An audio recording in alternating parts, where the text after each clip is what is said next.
With me here, Bilal Baloch. Thank you for that, making sure I got that right. Again, appreciate your time here and really looking forward to diving into your story. I'd love to start with maybe just a quick introduction to kind of who you are. And I have some key notes I want to drill into as far as your background, but maybe just give a quick introduction as to who you are. Yeah, sure. First of all, Kyle, thank you for having me. We're having a wonderful time here at the BVI conference, and it's lovely to mix it up with having this conversation with you. Yeah. So my background is really straddling two worlds over the last decade or so. One as an academic, I'm a political scientist by training, mainly worked on issues of comparative politics, international security and international affairs, and specifically for my PhD work and for my book that came out last year, I looked at government decision making, especially during times of crisis. And we'll come back to that in a second. And the second part of my career has been as a consultant, mainly in the political risk space and in the global macro space, working with various organizations to advise companies, especially investors, on how they can understand risk within emerging and frontier markets, both as a area that they need to navigate if they're going to understand these markets better, but also as opportunity, right? And really from both those experiences, my company Enquire is born. My co-founders and I felt that the existing stack of places to gather global insights on any issue were either prohibitively expensive or slow in terms of delivering the subject matter expertise a investor or a consultant is looking for. And then on the other side, because it did start off as a two-sided marketplace, talent in markets around the world is rapidly growing in what we consider the knowledge economy. And we all have a supercomputer in our pocket. So why not expand the pool of individuals and subject matter experts that decision makers can get to by creating a mechanism to do that? And that's how Enquire was born. Interesting. Yeah, I mean, when I first looked at your background, I was like, where am I even going to start with this? Like, I think we have to get to the kind of initial background in terms of your PhD in political science and how that's framed some of this consulting work and overall kind of risk consulting, right? Which is such a key part of cybersecurity. And then we'll talk about Enquire and how that ties into cybersecurity today, obviously as just one element of that marketplace. So, I mean, tell me a little bit, what was the kind of initial goal getting that PhD? What did it look like going through academia? Yeah, so I did my PhD at Oxford. I'd always wanted to go beyond just my undergrad and the masters because I was really fascinated by different questions that I wanted to dive deeper in. And when you're in your undergrad or you're doing your masters, you end up getting involved in so many other areas of school life, whether it's sports or social, and the ability to sit down and just concentrate on one question or one set of questions is not always there. And for me personally, because I wanted to go into a practitioner's career path, I wanted to study a question that would have resonance not just in the classroom and in the lab, so to speak, but for practitioners such as governments and private sector corporations, etc. And so that landed me on decision making, and decision making specifically in the context of crises. I think it's very easy for us to say that the last 10, 15 years we've seen pretty large-scale crises, whether they be financial, economic, security, and otherwise. But they've also been happening throughout history. But what I do think is particularly relevant and unique about our moment over the last 10, 15 years are the technologies and the mechanisms we have to understand what's happening in the world around us. There's more data coming at us in the last 2 years than there has been in the previous 200. And so, I think there are some fantastic cybersecurity companies that are trying to combat that challenge in terms of exogenous shocks and exogenous risks, either from a defensive or offensive perspective. And I think where we fit in is we're trying to take another component of that decision-making cycle, which is how do you get to verified information quickly and efficiently? Sure. You know, misinformation is all around us. We're all facing it, either that's through social media apps that we're flicking through or a particular news channel that we watch. And so to be able to quickly and in a transparent way deliver to decision makers in the private or public sector content from subject matter experts that can be validated and verified through a combination of human intelligence and artificial intelligence, right, for us felt like a very timely challenge. And thankfully, you know, we've been around for about 2.5, 3 years. The use case has been pretty broad. A lot of our clients are watching what's happening around the world from a security and risk perspective, and they're able to use our product to be able to ramp up and scale their knowledge thirst by asking questions on our platform and receiving these subject matter insights, and while all the time having an ability to go deeper and actually work closely with these experts. So, you know, it's something that beyond the sort of risk and cybersecurity space, we're able to assist clients in. Right. So, I mean, it sounds like from everything you're describing, right, there was this background in, hey, I want to help these decision makers solve difficult problems in the political climate and landscape and all these crises that exist throughout history, right? You mentioned the just large dose that we've had in the last 10 to 15 years, and it'll likely continue, right? You decided, hey, what if we went ahead and built this platform that is much more scalable than you as an individual consulting to all these different folks, right? What if we had something that can connect all of the relevant subject matter experts to help these decision makers make decisions that are as informed as possible? That's a big leap from providing consulting services in decision making. So, I mean, again, political science background, probably not much of a technical background in terms of like software development. What was that like, making the decision to like build a full tech platform, and how did you go about it? Yeah, that's a very good question. And, you know, I think fundamentally it starts with what's the problem, right? Sure. What's the challenge? What's the pain point? And I won't bang the drum too much on what I just discussed as the pain point for decision makers today. Right. But a twin or parallel part of that is exactly what you just said is, well, then you have to build a scalable solution if that's the route you're going to go down. Thankfully for us, we've always been able to be very open and transparent as leaders of a startup on what we don't know. And what we don't know are, you know, the skill sets that a lot of our engineering team and product team bring. So we've been able to hire well, we've been able to not just bring in, but also empower our engineering and product team, who in turn from us have needed real clarity over what the client's pain point is and what we envision building. And that's where our value add for them is. So I think for anyone out there who is a non-technical founder that has aspirations to build a solution that will require a pretty heavy technical input, even prior to building, I think surrounding yourself with advisors and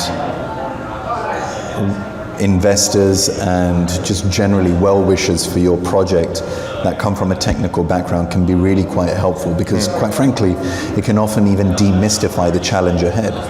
You know, I can sit here and tell you that everything from our matching algorithm to our ability to produce content, validate content, has a significant involvement of artificial intelligence models that we have trained, that we have built in a proprietary way. That sounds very technical and wonkish, but actually when you dive into it and the logic on which an artificial intelligence model works, some very basic principles around the amount and type and sourcing of data that goes into a viable AI model. What's it learning? Where from? How do you de-risk it by moving it away from biases, certainly in our world? these are also questions of information, data, research, ethics that having a PhD or coming from a background where you've been a researcher can be really quite powerful. Right. And so I guess to your point, right, building that kind of diverse team and saying, hey, what does our founding team really excel at? Part of it's obviously identifying that problem and the corresponding solution to begin with. And then, well, we might not have the engineering talent as a founding team, but ultimately we'll go out and find it and just make sure we're hiring the right people to get to that scalable solution that we're looking for. That's right. So, I mean, thinking about the Enquire platform a little bit more, right? Essentially, the way I'm thinking about this is two-sided marketplace. You have consultants and you have people that are looking for information. So maybe subject matter experts and people who are looking for subject matter experts. And your role is to essentially help connect these two parties and say, hey, you're looking for information about, I don't know, what's a good example today? Like area that people are commonly looking for information. So one of the areas that has, of course, recently been of salient interest to our clients are the ripple effects and ramifications of the Ukraine invasion. Sure. Everything from energy markets to supply chains again, and cross-border payments. Agriculture is another one. And within that, everything from risks to best practices to identification of organizations that are doing the best work, you name it. Right.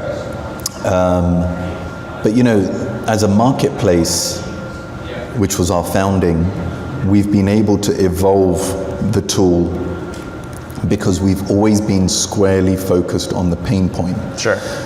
Combining your previous question with this one, we started with the premise that we wanted to make the connection between these question askers and the question answers pretty seamless. And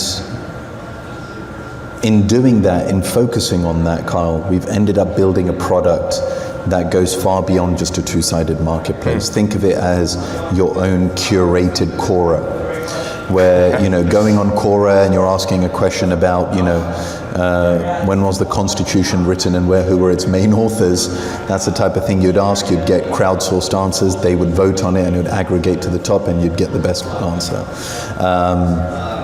But with us, our fundamental technology, which we've patented, facilitates the ability to a decision maker to ask a question or multiple questions and in real time receive curated bite-sized pieces of knowledge from a network of experts. Now, on the face of it, two-sided marketplace.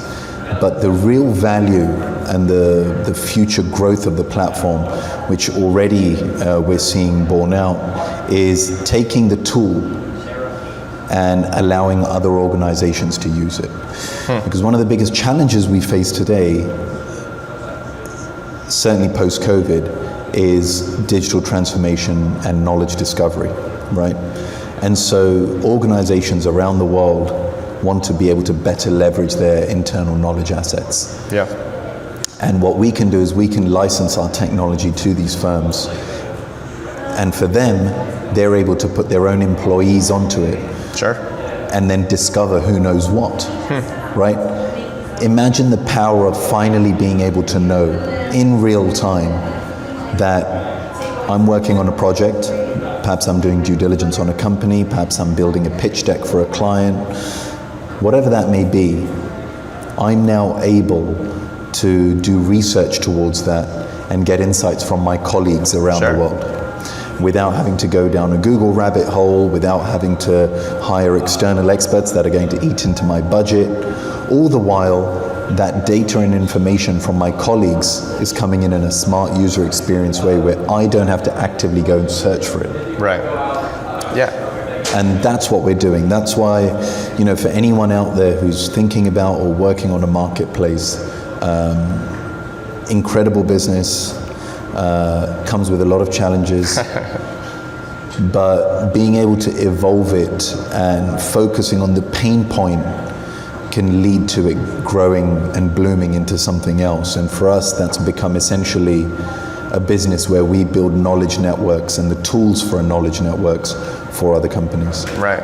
And I mean, from that solution that you just described, right, addressing that knowledge gap within an organization, it makes me think especially of some of these more like formal and structured top-down organizations where, hey, maybe you have like a management team that typically only sources within themselves, but now all of a sudden through technology, you've made it easier to source out to all the different analysts across the entire organization. Correct. So you can capture that information that some of these folks have without having to open up those like table discussions to an extra, again, 1,000 people. Yeah. So it seems like, again, to your point, in some of these more rigid, formal organizations, it allows you to kind of address that gap and say, hey, who's got some more information that might be insightful for a specific problem that we're dealing with? Correct, and you know, it's a challenge that can be quantified. Sure. For every 1,000 employees an organization has, they waste around $35 million a year of those employees either looking for information they can't find or building pre-existing knowledge assets. That is hundreds of thousands of hours wasted a year by employees not being able to find what they're looking for, sure, or trusting what they're looking for. Sure. And so to build an ecosystem where you can finally leverage knowledge assets that already exist within your own firm and being able to do so productively can open up the space for your employees to spend more time on the analytical component of their job and their work, which can have pretty significant repercussions for loyalty to the workplace, mental health, and general productivity of our labor force, especially given the moment we're in right now with the Great Resignation. Yep. And I think, again, common theme a lot of folks are trying to tackle, right? Speaking with Lisa of NOPSEC this morning, she was talking about a similar trend in vulnerability management, where, hey, how do we get analysts working on the tasks that are require more insight and require more analysis and that are more stimulating to make sure that these folks are engaged and want to continue working for the organization as opposed to spending time browsing Google, for example, right? That's exactly so, right. I mean, take me to cybersecurity now, right? Because we're talking about Enquire as a two-sided marketplace, talking about how it's evolved over time to be less of a two-sided marketplace and more of a curated Quora, as you said, and connecting these information providers with people who are searching for it. I mean, how has cybersecurity taken over as maybe one of the key topics on the platform that folks are looking for? Yeah, I think that's a very good question. So, you know, we're a DC native startup. Yeah.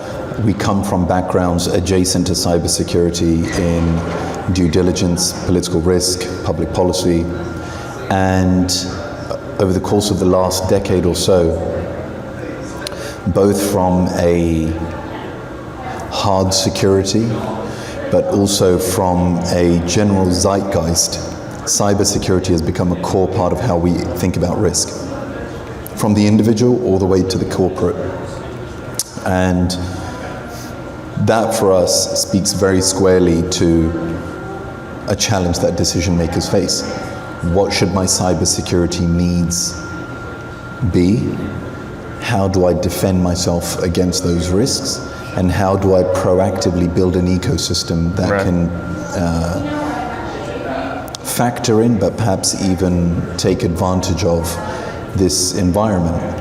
And that's a space that we're very much adjacent to. So the same individual, the same business that is being proactive and thinking through some of their cybersecurity exposures also want to understand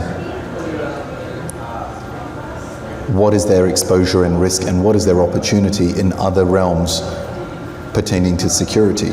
So for example, if you're thinking through a salience of cyber attacks coming from a particular country, or if you're thinking through the phishing risks that your employees may have as they transition to a work from home environment, being able to stay ahead of those threats requires you to be also fully aware of your informational environment, of the contextual reasons behind a particular risk or a threat. And so what we can do is we can work with cybersecurity firms to make sure that their clients, their users, also have access to contextual intelligence that can better inform or supplement some of their security risks, risk assessments. Right. So a large number of our clients are actually security teams in large corporates. Interesting. Who have to identify in real time often which threats exist for their operations or for their business or for their employees. Right. And they use our tool to connect with subject matter experts in those areas to be able to come up to speed with it. And that's what I was going to say, and you kind of already alluded to it, right? Is that consulting projects in the security space are typically more than answering a couple of questions, right? It tends to be much more in-depth. Hey, we have to understand the entire context of your environment. What are the different assets that you're using? What are the vulnerabilities that come along with it? And that totally depends on, again, like the type of assessment or project that that consulting team is delivering. It sounds like from what you just described, there's more of a focus on, hey, what sort of like situational awareness or essentially threat intelligence can Enquire provide a security team that allows them to maybe target their defenses towards some more evolving threats that exist, or just include that additional context as I think about the risks that exist to their organization. Is that essentially it? I mean, it seems like... is, because there's in any risk assessment, there's a contextual component, right? Yeah. There's a historical, a contextual, a rapid, fast-moving piece to it as well. Right. And the traditional consulting model, albeit viable and supremely insightful and important, takes time. Yeah. Right? To be able to get an opportunity to tap into and sit down with and map out a lot of this stuff with your consultant of choice is by its very nature a very human-to-human, time-consuming process, as it should be. But what we're able to do is take that same logic of needing contextual intelligence, on-the-ground intelligence of what is actually happening here, that can supplement our more defensive interventions. We're able to deliver that contextual intelligence rapidly because it's coming in bite-sized digestible chunks. It's coming from a range of experts, so it's kind of like a mini survey. Sure. And it gets you quickly up to speed. So you can still go deeper with a consultant. But what you need at that particular moment, or what your clients need at that particular moment, is something that's a bit more nimble. Content first. Sure. Viable and verified, and from multiple sources. Right. And that's what we're delivering. Right. Yeah, I mean, I know we're short on time here. I feel like there's so much more to dive into as far as like that validation process, what you're doing to source all of these different experts. But I guess folks are going to have to reach out to you to learn a little bit more as far as just your approach at Enquire and how you've been able to grow this into something that is usable across the industry today. So again, really appreciate your time here. Hopefully this serves as kind of a teaser for folks as far as what you've been working on and gets folks interested as far as the possibilities for this tool. And I think it's really interesting as far as the potential continued applications within security and how that continues to grow as well, beyond just some of those threat intelligence indicators and into maybe more like specific problems as like the subject matter experts grow and as people become more comfortable with what the platform is really capable of. Absolutely. Kyle, thank you so much. This was a real pleasure. Looking forward to the other conversations you're having and talking more. Perfect. All right. Have a great rest of your day. You too.